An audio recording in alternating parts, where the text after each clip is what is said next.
Okay mga kalingap, isang mapagpalang umaga, tanghali, gabi po sa inyo lahat. Sana po ang lahat ay nasa mabuting kalagayan at ligtas po sa anumang kapahamakan, saan man po kayo dako ng mundo naroroon.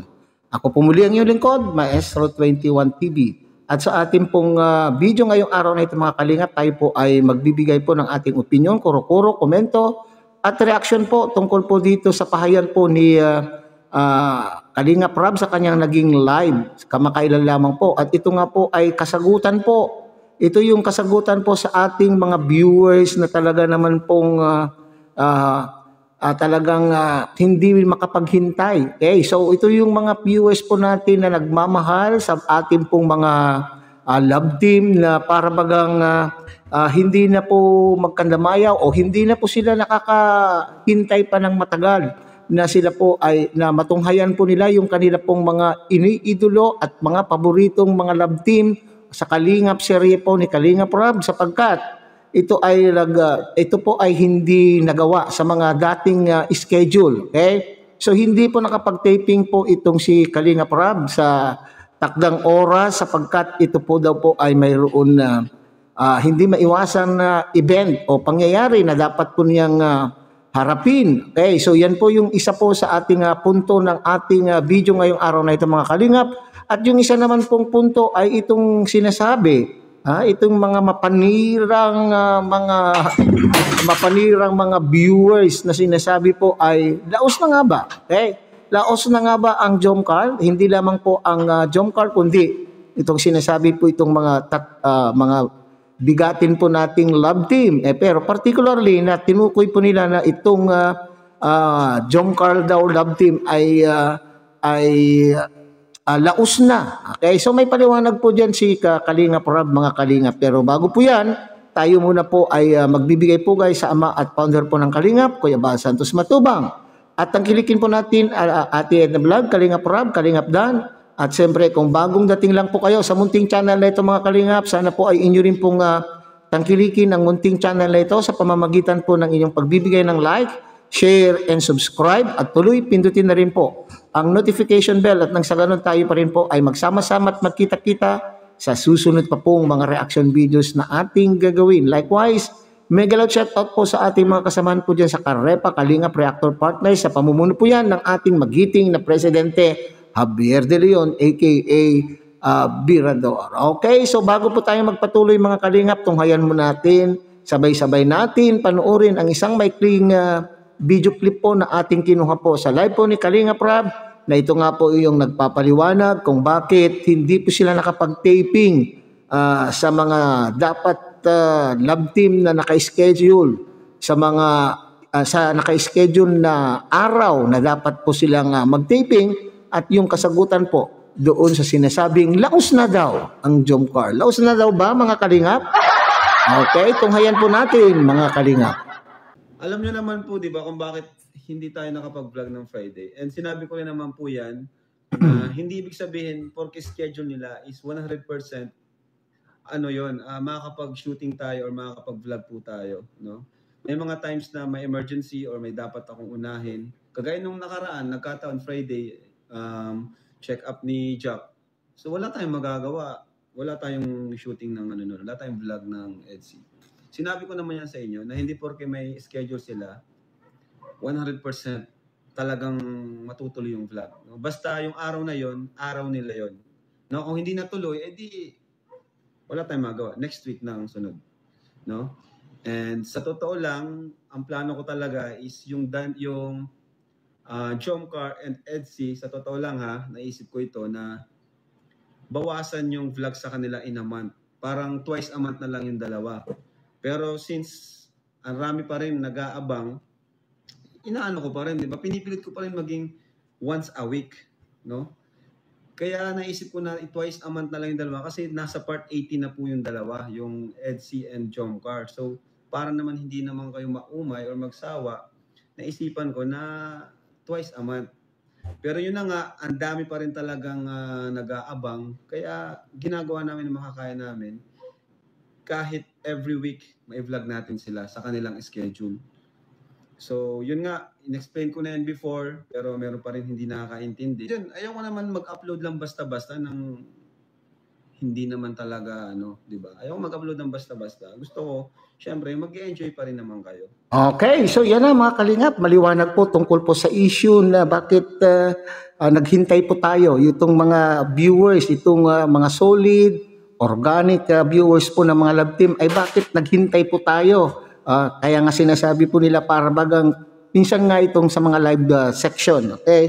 Sa comment section po ng mga live po ni Kalingap Rob, minsan pagka hindi nakakapag-taping ay talaga naman po ang kukulit po ng ating mga nagmamahal na mga viewers. So, hindi natin po sila masisisi mga kalingap sapagkat mahal na mahal po nila. Kaya yung kasabikan po nila na makita po yung magkaroon po ng papanoorin. So, naging bahagi na po.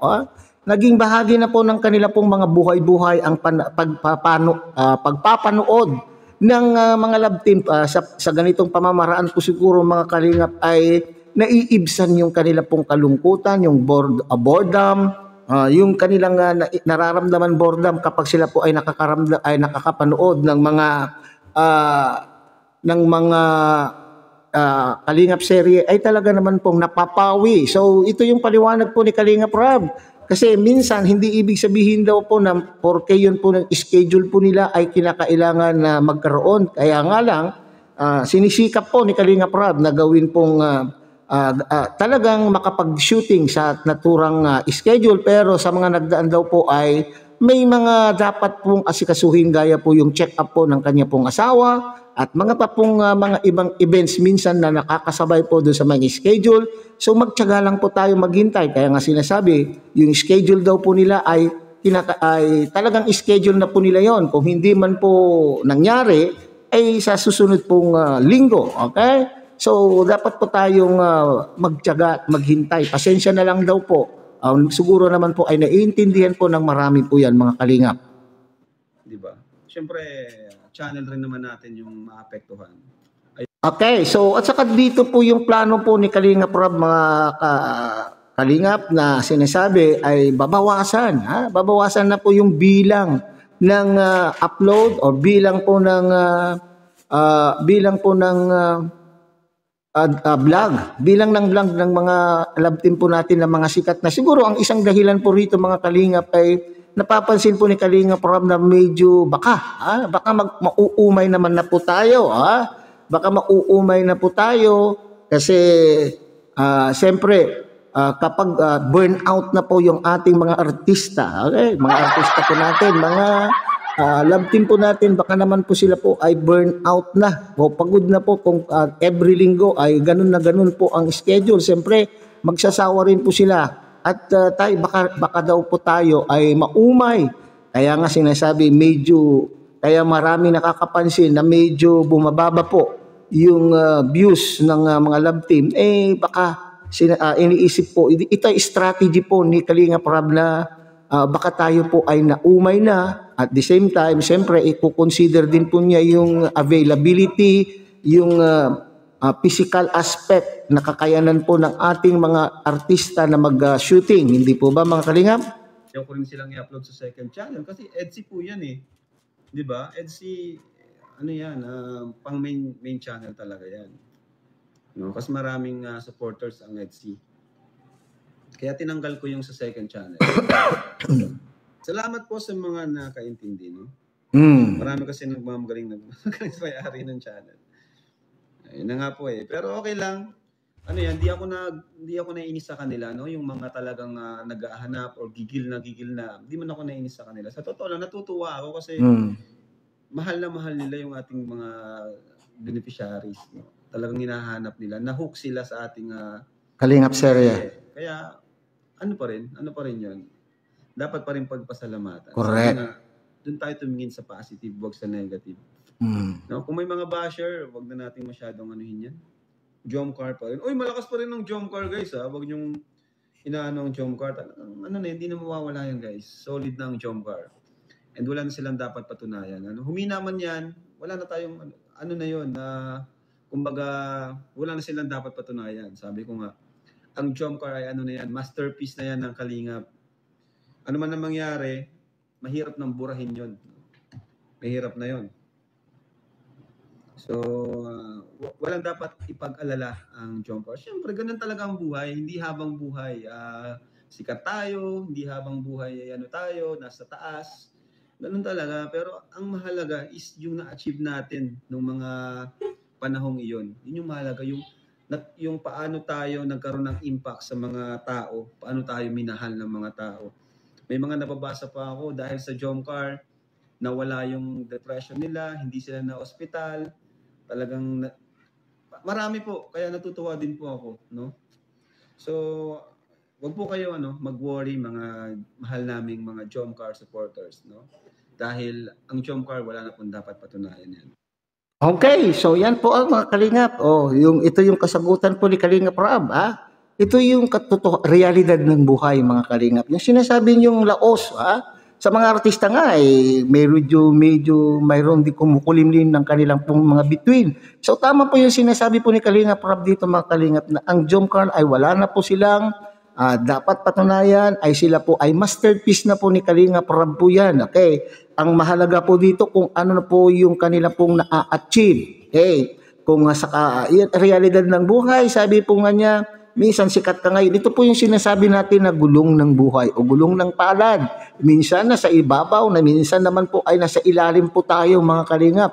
So maaari, isa sa mga dahilan po na kung bakit babawasan po ni Kalingap Rob yung bilang ng vlog po sa Jomcar o sa Edsiman ay maaaring ang isang mga dahilan ay yung gusto din pong bigyan po ni Kalingap Rob ng pagkakataon yung mga bago din pong sibol na mga love team. Kaya hindi naman po pwedeng marami nga akong napapanood o marami nga po akong nababasang komento na parang itong mga sikat na tatlong love team ay sila na lang daw po ang mahal ng Diyos.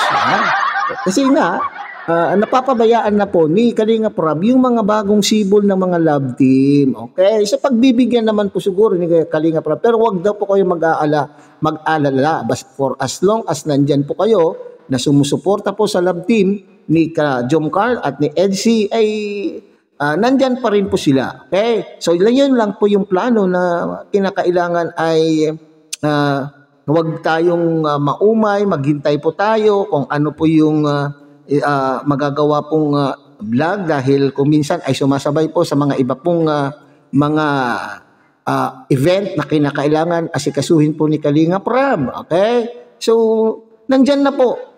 Kung baga, established na po ang Jomcar. Okay? Nandyan na po, nasa height na po sila ng kanila pong mga career. Ngayon, kung sinasabi nyo na humina, talagang ganyan po ang buhay.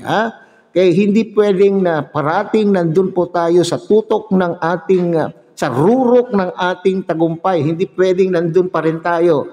Minsan ay kinakailangan tayong bumaba sa pedestal upang bigyan daan naman po yung mga iba pang nangangailangan na talaga naman pong mamahalin ng ating ng mga supporters. So ipagpatuloy lang po, mga kalingap, ang pagsuporta po sa Jomcar man po yan, sa Edsy man yan, Mick Chris man yan, o anong love team. So mag-enjoy po na lang tayo. I-enjoy natin kung ano po yung na ibibigay na kaligayahan ng ating mga kalingap serye love team. Okay, so ito yung sinasabi pa nga ni Kalingap Rob, mga kalingap, na maraming nagko-komento, maraming nagbibigay ng kanila pong komento na naibsan po yung kanila pong kalungkutan kapag sila daw po ay nakakapanood ng kalingap serye. Kung ito man po ay Jomcar man yan o Edsy man yan, Mick Chris man yan o Danjoy man yan o ano man pong love team. So yun po yung maganda na achievement po ni Kalingap Rob at sana ay hanggang sa huli ay suportahan pa rin natin si Kalingap Rob at ang kanyang Kalingap serye. Okay, so hanggang dito na lamang po tayo, mga kalingap. Muli ay tangkilikin po natin Kuya Bal Santos Matubang, Ate Edna Vlog, Kalingap Rob, Kalingap Dan, at pinakikiusapan muli kayo ng inyong pong likod. Sana po ay inyo rin pong tangkilikin ang munting channel na ito sa pamamagitan po ng pagbibigay nyo ng like, share, and subscribe. At tuloy pindutin na rin po ang notification bell at nang sa ganon, tayo pa rin po ay magkita-kita at magsama-sama sa susunod pa pong mga reaction videos na ating gagawin. Muli, isang mapagpalang umaga, tanghali, gabi po sa inyo lahat. Mabuhay po kayo at God bless everyone.